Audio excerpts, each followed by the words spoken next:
நீங்க ரிஷபராசியில் இருக்கக்கூடியவரை பண்ண வேண்டியதுலாம் ஒண்ணுதான். முடிஞ்சவங்க ஆபத் சகாயேஸ்வரன் இருக்கு கும்பகோணம் பக்கத்துல. ரிஷபத்துக்கும் குருக்கும் ஆகாது. அது ஒரு பக்கம் இருக்க, ஜென்மகுருவா இருக்கும் போது டபுள் எஃபெக்ட். அவர் கூடவே இந்த 50 நாளும் இந்த பினான்சியல் சம்பந்தப்பட்ட எல்லா விஷயங்களும் இந்த 50 நாளுக்குள்ள சரியாயிடும். ரிஷபத்துக்கு ஒன்றும் லாஸே இல்லை. 2ஆம் இடத்துல இருக்கக்கூடிய ஒரு 3ஆம் இடத்துக்கு போனா ப்ராஃபிட் தான் இன்னும் அதிகமா. ரொம்ப நாளா காதலிச்சிட்டு இருக்கேன், எனக்கு கல்யாணமே நடக்கல, இல்ல வீட்டுல ஒத்துக்கல, சண்டை தகராறு, இந்த 50 நாள்ல ஒத்துக்குவாங்க.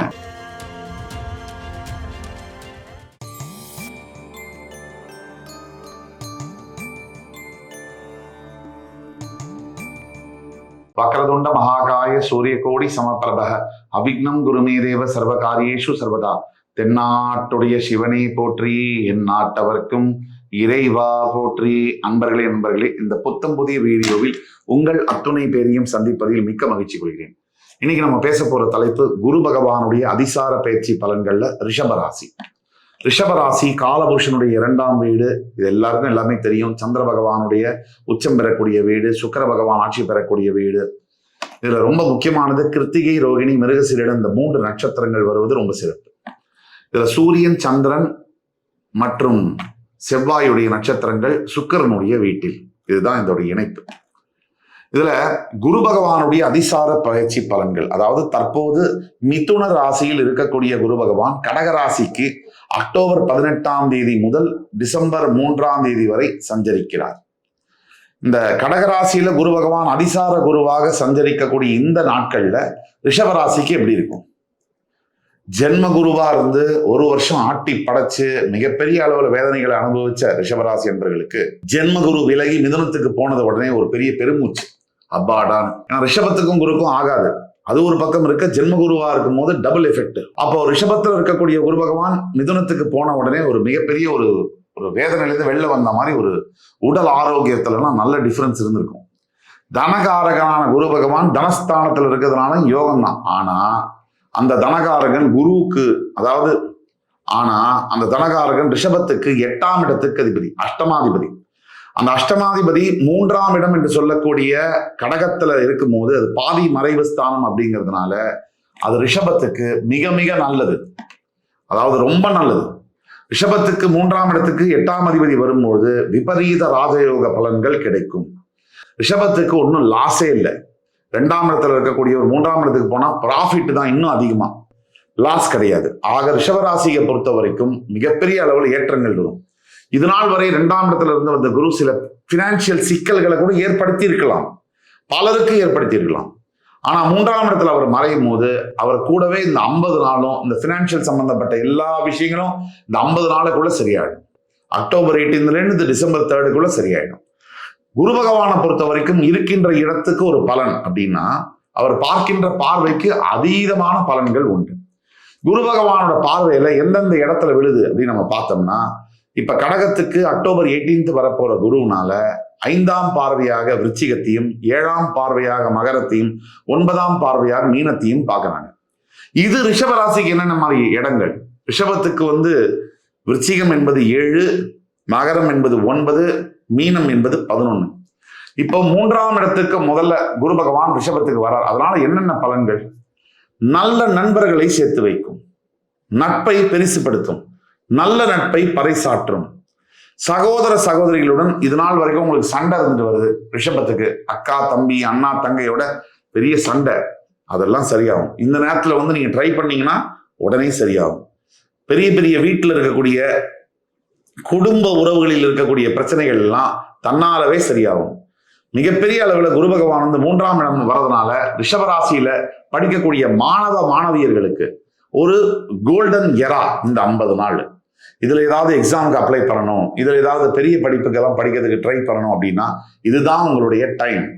இந்த 50 நாள்ல நீங்க என்ன வேணா முயற்சி பண்ணலாம், பெரிய அளவுல சக்சஸ்ஃபுல்லா வருவீங்க. இது எல்லாத்துக்கும் மேல குரு பகவானுடைய மிகப்பெரிய விஷயம் என்னன்னா 5ஆம் பார்வையாக விருச்சிக ராசி மேல விழுவதனால ரொம்ப நாளா காதலிச்சிட்டு இருக்கேன், எனக்கு கல்யாணமே நடக்கல, இல்ல வீட்டுல ஒத்துக்கல, சண்டை தகராறு, இந்த 50 நாள்ல ஒத்துக்குவாங்க. பேரண்டல் அட்மிஷன், அதாவது உங்க பேரண்ட்ஸே ஒத்துக்குவாங்க, அப்ரூவ் பண்ணிடுவாங்க லவ் மேரேஜ். அதை தவிர இந்த 7ஆம் இடத்தை பார்க்கறதுனால, குரு பகவான் பார்க்கறதுனால பெரிய அளவுல என்னென்ன விஷயங்கள்னா, சுபகாரியங்கள், சுப செலவுகள் அதிகரிக்கும். 7ஆம் வீட்டை குரு பகவான் பார்த்தாலே ரிஷபத்திற்கு சுப செலவுகள் அதிகரிக்கும். அதாவது வீடு வாங்குவது, கிரகப்பிரவேசம் பண்றது, புண்ணியாஜனம் பண்றது, கல்யாணம் பண்றது, இப்படி போன்ற நல்ல விஷயத்துக்காக செலவு செய்வது என்பது மிகப்பெரிய அளவுல அதிகமாகும். இப்படி போன்ற நல்ல விஷயத்துக்காக செலவு செய்வது என்பது மிகப்பெரிய அளவுல அதிகமாகும். சரி, இதெல்லாம் ஒரு பக்கம் இருக்கட்டும்.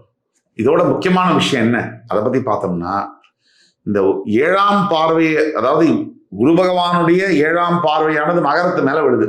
இந்த மகரம் என்பது ரிஷபத்திற்கு பாக்யஸ்தானம். இதுல எவ்வளவு ஒரு விஷயம் பாருங்க. ரிஷபத்தோட 3ஆம் வீட்டுல அமர்ந்து 7ஆம் பார்வையால ரிஷபத்தோட பாக்யஸ்தானத்தை குரு பார்க்கும் போது, என்னதான் ரிஷபத்திற்கு குரு பகவான் ஆகாதவர் அப்படின்னாலும் கூட அவருடைய பார்வையின் மூலியமாக பாக்யஸ்தானத்தை பார்க்கும் பொழுது தந்தை மகள், தந்தை மகனுக்கான உறவுகளில் மிகப்பெரிய அளவுல முன்னேற்றங்கள் இருக்கும். இந்த மிஸ் அண்டர்ஸ்டாண்டிங் எல்லாம் விலகும். குடும்பத்துக்குள்ள எத்தனை நேரமும் சண்டை, சச்சரவு, தேவையில்லாத வார்த்தைகள், இதெல்லாம் விலகும். ஒட்டு மொத்தத்துல குரு பகவானை பொறுத்த வரைக்கும் ஒரு முழு சுபகிரகம். அவர் கடகத்துல உச்சம் பெறக்கூடியவர். அந்த இடத்துல உட்கார்ந்து உச்சப்பட்ட அந்த நிலையில அவர் அந்த மகர ராசியை பார்க்கின்ற அந்த தருவாயில கிடைக்காத பாக்கியம், கை கெட்டினது வாய் கெட்டணும்னு நம்ம சொல்லுவோம். அப்போ ரிஷபத்திற்கு கை கெட்டினதெல்லாம் வாய் கெட்டுமா அப்படின்னு கேட்டீங்கன்னா, இந்த அக்டோபர் 18ல இருந்து டிசம்பர் 3க்குள்ள கண்டிப்பா எட்டும். பெரிய அளவுல சாதிக்கக்கூடிய விஷயங்கள்லாம் நடக்கும். ரிஷபத்தை பொறுத்த வரைக்கும் ஒரு பயமோ கவலையோ தேவையே இல்லை. இந்த குரு பார்வையை வச்சுக்கிட்டே நீங்க வாழ்க்கையில பெரிய லெவல்ல சாதிக்க முடியும்.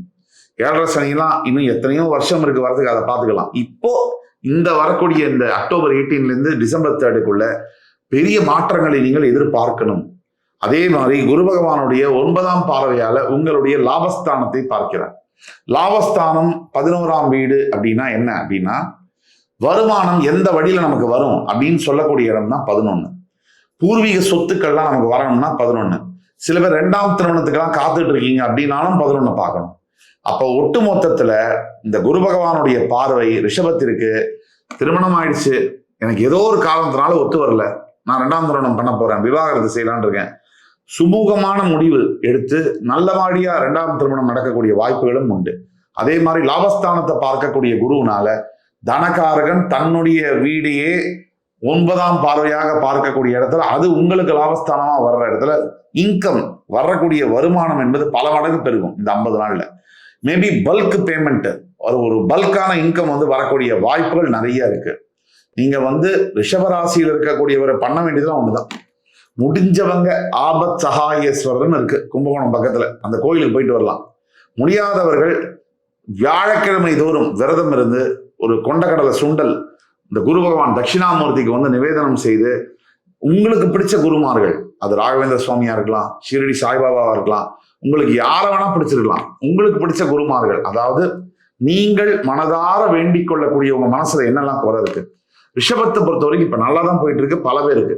ஆனால் சில இடங்கள்ல பெரிய பிரச்சனைகளை சந்தித்துக் கொண்டிருக்கிறார்கள் ரிஷபராசி அன்பர்கள். அதுல ஒரு மிகப்பெரிய பிரச்சனை என்ன அப்படின்னு பார்த்தோம்னா, பணம் சம்பந்தப்பட்ட பிரச்சனையே, கடன் தொல்லையே, அந்த கடனால் வரக்கூடிய அவமானம், அது சம்பந்தப்பட்ட பிரச்சனைகளே ஒட்டுமொத்த வாழ்க்கையில பொருளாதார நிலைமையில மிகப்பெரிய அளவுல ஏற்றங்களை பெறக்கூடிய நிலையில நீங்க ஆரம்பிக்க போறீங்க வாழ்க்கைய.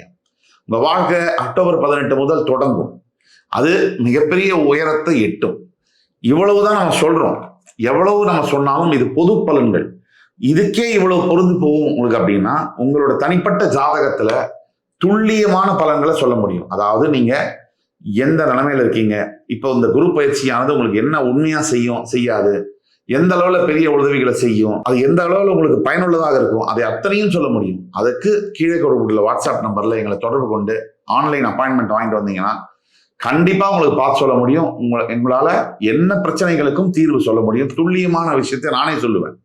ஆக இந்த எபிசோடு உங்களுக்கு பிடிச்சிருக்கும்னு நம்புறோம். மறுபடியும் வேறொரு எபிசோட்ல உங்களை மறுபடியும் சந்திக்கும் வரை உங்களிடம் விடைபெறுவது உங்கள் சுபாஷ் பாலகிருஷ்ணன். நன்றி, வணக்கம், வாழ்க வளமுடன்.